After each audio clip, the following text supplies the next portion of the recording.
How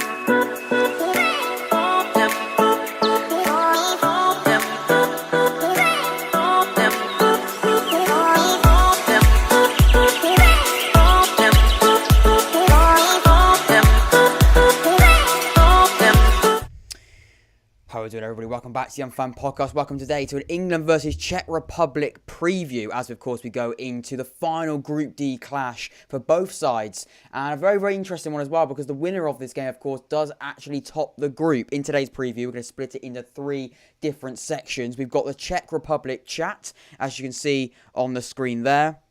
We've got my lineup, what I'd go with, and then we've got the Southgate lineup as well. And then in between of that, we'll sort of speak about I guess what I do and how I'd approach the game, and I'm also going to do my prediction as well at the end of the podcast. So I've sort of put it into different segments so that we can sort of get a nice preview done in a nice, concise way, so we can sort of go through it each section by section. So it just makes it more, I guess, easier to understand and easier sort of to sort of get a good grip of. So, and also as well, give your thoughts in the comments down below and in the live chat as well. Because if you do give your thoughts in the live chat, I'll be responding to all of them, talking and discussing what you've got to say as well. Because like I said, this is a live stream, as well as this, of course, will be going up as a normal podcast episode. So I'll respond to comments as well. But if you've got thoughts in terms of on the live chat, I'll be responding to all of them. We can talk about it live as well. So don't be shy to get your thoughts in and your predictions as well. I want to hear from you. And the title of the podcast is All Eyes on Southgate, because I think all eyes really are on Southgate. But we're going to come on to that in a second. And I want to first of all talk about Czech Republic. So we're going to the screen here, because when we look at Czech Republic, it's going to be a really, really interesting game, because Czech Republic, I think, let's be honest, have surprised quite a few people. They've certainly surprised me, because I thought Croatia and England were going to be the two teams battling it out. But like I said at the start, it's England versus Czech Republic, and the winner tops the group. So Czech Republic are clearly doing something right. Now, that's nothing to say that Croatia or even Scotland can't qualify, maybe coming third or even coming second. It's still mathematically possible, but ultimately, it is a top of the table clash in Group D, and Czech Republic have surprised quite a few people in these first two games as well. They beat Scotland 2-0 pretty comfortably. We'll come on to that in a little bit more detail. And then in the last game as well, they drew with Croatia, so they're not a bad side. They're clearly proving on the big stage that they're a real side to watch out for, and England have really got to be at their best. And we'll come on to sort of what I'm seeing from Czech Republic so far, and that, for me, straight away, is how good their number 9, or I don't know if his number is, I don't know whether or not he is the actual number 9, but their striker from Bayer Leverkusen, Schick. He's a fantastic player, already with 3 goals in this tournament, 2 great goals against Scotland. Of course, the halfway line goal will be one that will go down in history, I'm sure, in this competition, probably the goal of the tournament. And then a really good header as well that's not spoken as much about, but still a very, very good goal. I honestly think it's going to be a really, really interesting game, because those two, the way that he took both of those goals is fantastic, and he's proved again what a fantastic player he is. I know he's probably the most. I think he is the most expensive player in this Czech. So I think it was quite a high fee he went to Bayer Leverkusen from. He's clearly a player to watch out for, and certainly England have got to keep an eye out for that man. And what I'd also say as well, when we looked at those two games, and when I did my research on those two games, they did actually get beaten on the stats. Statistically, Czech Republic didn't look the best team on paper, but what we're seeing really is how clinical they are. Against Scotland in particular, Scotland didn't take their chances. They had a higher expected goals, but Czech Republic were much better in taking their chances. They had less possession, but what they did with the ball was much better than Scotland. And yeah, I was really, really impressed by looking at the stats and then looking at the scoreline, how I thought Czech Republic dealt with the game in terms of they didn't look very, very good when it looked at stats. They didn't have better expected goals. They didn't have as many shots. They didn't have as much possession. But what they did do was they did very, very well, and they were clinical when they did have the ball. And that's the most important thing in these tournaments. It's not about how you play necessarily. A lot of it is down to a lot of it is down mainly to sort of how you take your chances, and that's the most important thing. Keep giving your thoughts in the comments down below and in the live chat. I want to hear from you as per usual. I want to hear your predictions as well, and we'll come on to my predictions in just a second. If you're new around here as well, leaving a like and subscribing is free and easy, and that really helps me. So much content. This is like the 3rd or 4th episode of the podcast just this week, and it's just this. I know it's Monday, but in terms of it, as in this sort of match week, it's 3 or 4 episodes, which is absolutely fantastic. I've loved the journey we're going on so far, and I only really want it to continue. But as we're saying about Czech Republic, and I think it's important that we sort of delve deep into them a little bit deeper and a little bit more. And for me, that's that the two West Ham men stand out for two West Ham men, should I say, stand out for me. Thomas Soucek and Kufel look absolutely fantastic in this side. You know, we know what Thomas Soucek did. He had a great season along with Kufel, but in particular, Thomas Soucek was absolutely fantastic for West Ham this season. And I think in this side that they're really difficult side to break down. They're a very physical side. They're very robust. They're very strong. They don't play short, short, sharp, quick passing. They're very direct. They can play on the counter attack. So England have got a lot of things to watch out for when they're playing Czech Republic, because they're a side that I think is going to make a really difficult tight game. Because if we play cautious, if we play like we have done against Scotland and aspects of Croatia, I think we're going to be in for a really difficult game. And I think it could end in a way that we don't want it to as England fans, because if Gareth Southgate's got to tactically set up right, and we'll come on to that in more detail in just a second. But that's Czech Republic, a difficult side. It's going to be an interesting side, and I look forward to see how they approach the game as well as how England approach the game, because I think that's also a really important thing. So next up, then we'll talk about my lineup. We'll talk about my lineup. You can see the picture I've put on the screen. I've gone with Jack Grealish. I've gone with Jack Grealish on the screen because I think he's a player I really want to focus on. I want to start him, basically. I want to start Jack Grealish. I know that the whole country's begging for Jack Grealish to play, and Gareth Southgate to go with Jack Grealish, the Aston Villa man. Sorry. And I hope he does. I really hope he does go with him. Do I think he'll go with him? I will come on to that in a minute when we talk about Gareth Southgate's approach on the game. But I think for me, my England lineup I'd go with in this team, and I'll explain it in more detail as I go as well. I think first of all, I'd go with Pickford in goal. I won't mess around with the goalkeeper. And an interesting one on the goalkeeper as well, and let me know if you know in the live chat or in the comments, is do we have to play two goalkeepers? So do we have to have two goalkeepers on the bench? Because I think that's an important thing. I don't know if we have to, or it's something that we choose to do. But at the moment, we're having to stop two players from it being in the squad. Because we're playing an extra goalkeeper on the bench. Whereas I don't know if we need to do that. I don't know now. I've said that we're probably going to have two injuries to goalkeepers. But that's an interesting thing, because we are sort of stopping some players, I think some good players, from not getting on the bench. But anyway, that's my thought. And I've been interested to see if that is a rule that has to be put into place, but something to think about. But Pickford in goal, I think we should definitely keep with him. He's been very good this tournament. He's so far proved to be a good goalkeeper and a good England number one. So I'm happy to stay with him. There's no to change that. Shaw at left back, I'd stick with that against Czech Republic. He didn't do anything unbelievable, but he was consistent, and I think Shaw has been very consistent, very good, extremely good, should I say, for Manchester United, and hopefully for England going forward, but for Manchester United this season, and I wouldn't change that. I'd keep with Luke Shaw. I think Luke Shaw's a quality left back. I wouldn't want to change that. I know we played Trippier at left back in the first game, but I don't think Shaw did anything badly wrong that should lose him a spot. He's the best left back in the squad, so I'd go with him. I wouldn't mess around with the two centre-halves either, really. I've gone with Mings and Stones. I wouldn't change that. I know Maguire may be fit, but why change something that isn't broken? We haven't conceded a goal yet in the tournament, so why change your centre-halves? I think Mings and Stones are fine. They should stay the same. Kyle Walker I'd put back in for right back instead of Reece James. The reason for that is pretty simple. And that's just that I think I think we should keep doing that. I don't know why we'd want to change. I understand why we want to change that, but what I'd also think as well is I think Kyle Walker didn't have a great game against Croatia. I don't think he did. I'm not saying that he had a fantastic game. He's had much better games in the past. But what I'd also say is, he's a player that can do both. He can go forward and he can go back. However, I must say that as well. I think Gareth Southgate's playing way too cautious with the fullbacks, and that's, I think, let us down about when he's really not letting the fullbacks sort of go up and go down and play like that, which is disappointing me really, because I really hoped that we could see Gareth Southgate do that. Now I know we've got a chat, so I'm going to quickly refresh it so I can see if we do have a chat. Here we do. There we go. We've got everyone going on here now. Everyone is giving their thoughts. Right now, so we've got Wilzo say thoughts on Southgate as a manager. Well, it's a very interesting question, and one I'll certainly answer for you, Wilzo. You know what? I think I was very rash. I think a few people were very rash when we drew with Scotland. I did a podcast episode. I did it literally the day after, and I was very rash with what I said. I think I originally called the podcast episode Southgate Out. And then I sort of thought about it, and then I changed the title to What Now for Southgate, because the reason why I did that, it was intentional, the reason why I did that. I didn't accidentally change. And the reason why I did that was because I don't think Southgate should get all the criticism when he played against Scotland. Now, but however, he did tactically set up the team in a way that I think really let England down. He set up a team very, very cautious, very, very slow, and he does tend to do that as England manager. And I think that's something that's got to be looked at. So, what I think of Southgate as a manager, I don't think he's going to be here for a long, long time. In terms of, I don't think he's a manager to stay for years and years. And I hope that doesn't come across in the wrong way. Maybe people agree, people disagree. I don't think he will.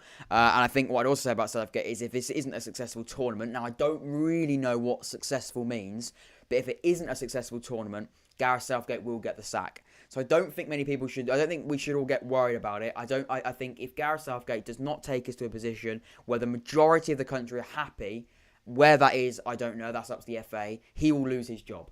So whether you're Gareth Southgate in, whether you're Gareth Southgate out, realistically, whatever happens, whether it's really good, obviously he'll keep his job. But if not, he's going to get the sack anyway. So that's the position I'm in right now. There's no need to sort of stress and lose sleep about it, because yes, we want the country to do well, and that's the most important thing as well. Obviously, we want England to do well. That's all why we're here. We want to see a successful team. However, having said that as well, it's not easy with a manager that does tend to play on the cautious side, and he does play a sort of slow tempo side. And what annoys me about Southgate sometimes as well is you've got such great talent, that it frustrates me that he maybe doesn't allow them to be so free in that sense. So hopefully that answers your question, Wilzo. And also, I'll ask a question back to you in the chat and specifically to Wilzo as well. Is what do you think of Gareth Southgate as a manager?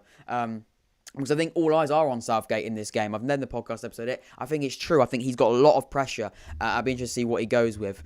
Matthew Bell says, this is my lineup. He's gone with a 4-3-3, and he's gone with Pickford, Chilwell instead of Shaw. Interesting. Stones, Mings, Walker. So other than that, it's the same team. He's gone with Phillips and Henderson, Bellingham, Sancho, Grealish, Kane. So that's what Matthew's gone with, and feel free to give your thoughts in the chat as well. And then I'm going to come back with my starting 11 as well, because I did get halfway through it. So I went with my back line. So I went with Pickford, Shaw, Mings, Stones and Walker. However, this is an interesting bit, and I'm going to take a photo of it so I can look at the chat as well, because I've got my notes on the screen, and then I've got the chat as well, which means I can't see both, which is annoying, because I want to see your thoughts and also continue to talk about it as well. So yeah, my lineup I've gone with is that back line, and then this is where it gets a little bit interesting, a little bit different. Now, let's be honest, we are going to talk about Gareth Southgate and what I think he'll do. But, I don't think he's going to do this, I'm being honest. But I've gone, and I'm going to do mine anyway. I've gone with, and agree, disagree with me, whatever you want to do. Let me know your thoughts on my team as well, because I'm sure there'll be a lot of controversy surrounding it. But I've gone with Declan Rice keeping his spot, and I've gone with Mason Mount playing a little bit deeper next to Declan Rice. Now, not now, you're probably thinking, and about Mason Mount, no, not a defensive midfielder. And I'm not saying that. He's not a defensive midfielder. Declan Rice is going to play as your defensive midfielder, if you like, your ball-winning defensive midfielder, whatever you want to call it, your CDM, or however you want to put it. He's the player that's going to be your player that's sort of the anchor man in that defensive midfield spot. And then next to him, you've got Mount, who plays a little bit deeper. He's done it for Chelsea before. Come a little bit deeper and sort of be a deep line, sort of a playmaker that can do things a little bit deeper. And then he can also free up a spot in the middle there as well, so he can play someone else in that sort of attacking midfield role just in front of the two. So you've got Declan Rice a little bit deeper than Mason Mount's a little bit higher, but still as a two, and a little bit like what Calvin Phillips has done, but a little bit higher, a little bit more freedom there. And then also, because I think Mason Mount's much more creative and can do a little bit more than Calvin Phillips, I think it'd be a little bit harsh to drop him after a very, very good performance against Croatia. But I'd go with Mount, because he wasn't very, very good, Phillips, against Scotland. I would want to see Mount go there, because then that also frees a space up with that attacking midfielder. And I've gone there with Phil Foden. I don't think it's working with him on the right, if I'm being honest. I don't think it's working with Phil Foden coming off the right. I want to see him in a more attacking midfield area. We saw him do a great job in a false nine for Pep Guardiola at City. I'm not saying that. I don't think we're going to see him play a false nine. Certainly don't think Gareth Southgate would go that far. He's not that technical, I don't think. But I'd want to see him in a more attacking midfield spot, because he's got that play. He's got the room to run into, and also we know the creativity that Phil Foden's got on the ball. He's a fantastic dribbler of the ball. He can really, really create stuff from that midfield area and from that more central midfield area. And then on the flanks, I'd go with Jack Grealish. You can see him on the screen. I've gone with Jack Grealish on the left, and then I'd go with Jadon Sancho on the right.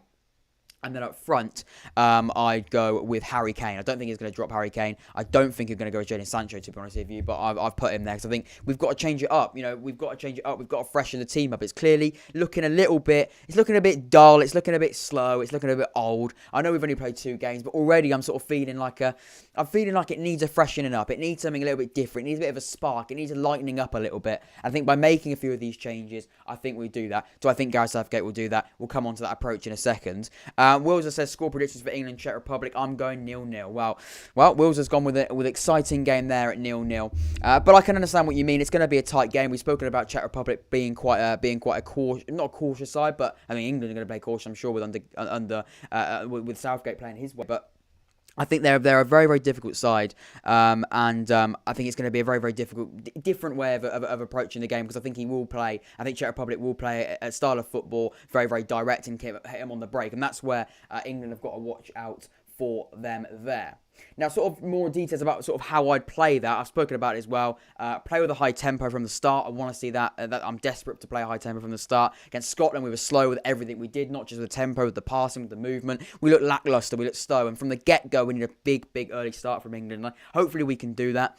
Starting strong and putting them under pressure from the get-go, it is very, very important. It's crucial. I think it's going to worry and panic the Czech Republic side, which is something we need to do. And then also as well, don't play cautiously. Play with some freedom, please, Gareth. Please just go out there, play with some freedom.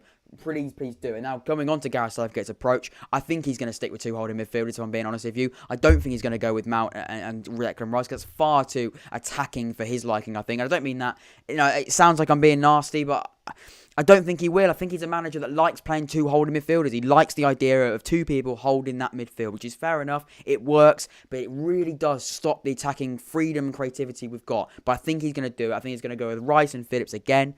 I think he will do that. He may go with Henderson and Rice. I think he does that. I think we've got even more problems, because I don't think either. Why would you want to do that? That's even more defensive than you've already got. Hopefully he goes with a Mount there, but I think he's going to go with a Phillips. I think Ward-Prowse would have been really interesting, because I know he can't play, but I know Ward-Prowse would be interesting next to Declan Rice. He obviously can't do that. He's not in the squad, but that would have been interesting.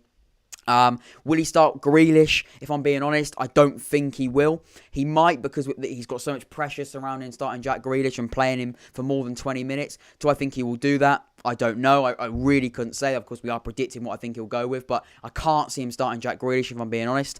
Kane, will he start?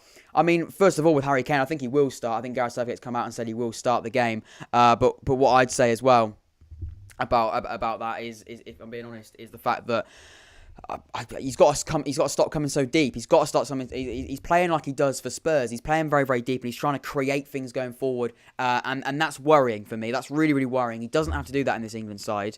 I think he will do it in this England side. I think he will continue to do that if Gareth Southgate stops him doing that. We've got loads of chats coming in right now. Matthew Skirts goes, hello, how you doing, my friend? He then also says, I'm going 2-0 Czech from an England fan. Flipping heck, we've got some interesting thoughts from these people. I wouldn't mind us finishing second, to be honest, but the next round looks a lot easier if we do.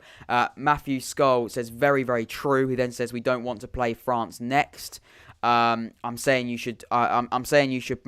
should play Mount and Henderson. Very, very interesting, Matthew, because I'd go with Mount and Rice, but interesting, either way. I wouldn't mind Mount and Henderson. I want a defensive midfielder. That's Rice or Henderson next to more attacking option. I don't care who it is. Who do you think? Who do you not think is going to win the Euros? I'm going Belgium. This is very, very interesting, because it's completely very, very interesting talking point we've got coming through with these people right now as well. And sort of going through your thoughts of Matthew, first of all, saying I think we're going to lose to Czech Republic. I'm going to come on to my prediction now, because that links us on. I've gone with a 1-0 England win. The reason why I've gone with that is because I think it's going to be a tight game. I think England will play this sort of tight game of football. I can't see Gareth Southgate change it. I've said mine, like I've said what I want to do. I've said how I want to approach the game, but then I've also said how Gareth Southgate might approach the game, and I think that's very, very different. You can see very, very quickly how that's very, very different, and that does to an extent worry me slightly. It does, but at the same time, we could see Gareth Southgate completely surprise us all and just let loose, if you like, and play something very, very different. But you saying we're going to lose the game, Matthew, is very, very interesting. I can't see us lose the game, because I think we need a reaction. We really need a reaction from this game. The players will know that. Everyone will know that. And that's that's interesting. And then and obviously the route to the final.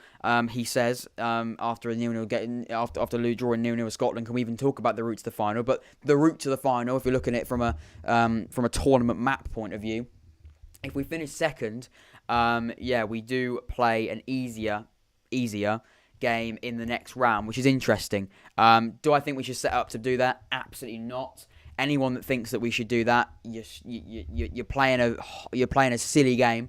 I understand why you say that, guys. I really understand why people would because it's true. You do play you don't play either France, Germany, or Portugal basically in the next round. But at the same time, you never should go into a game like that with that mindset, because it will come back to bite the backside. Trust me, 9 times out of 10 that will happen.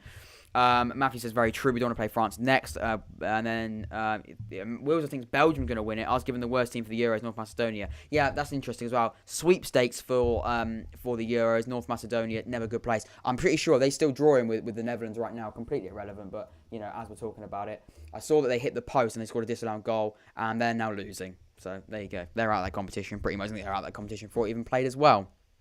But yeah, that's sort of my main thinking going into this game. That's my prediction. That's my starting lineup, how I'd approach the game. That's how I think Gareth Southgate will approach the game. Guys, I've absolutely loved the interaction for 5:30 on a Monday. A very, very strange time. But that's what the Euros gets you. You get games at all times, across, all over the shop. You never know what you're going to get. I think that's going to be very, very interesting. So if you have enjoyed this episode of the podcast, it's live one, please make sure you subscribe. And leave a like on this episode of the podcast, like I've said. And I've thoroughly enjoyed it. And one last thing I want to say as well, if you got this far, I'm doing a live watch-along, my first ever live watch-along, for Portugal versus France on Wednesday at 8 o'clock, live on here. I'm going to be doing the full game. And sort of going through what I think of the game as it happens. Basically, it is a watch along. So yeah, really excited for the watch along. Really excited to talk about it as it happens. They're out on Saturday. They're already knocked out pretty much anyway. Matthew, yeah, they were.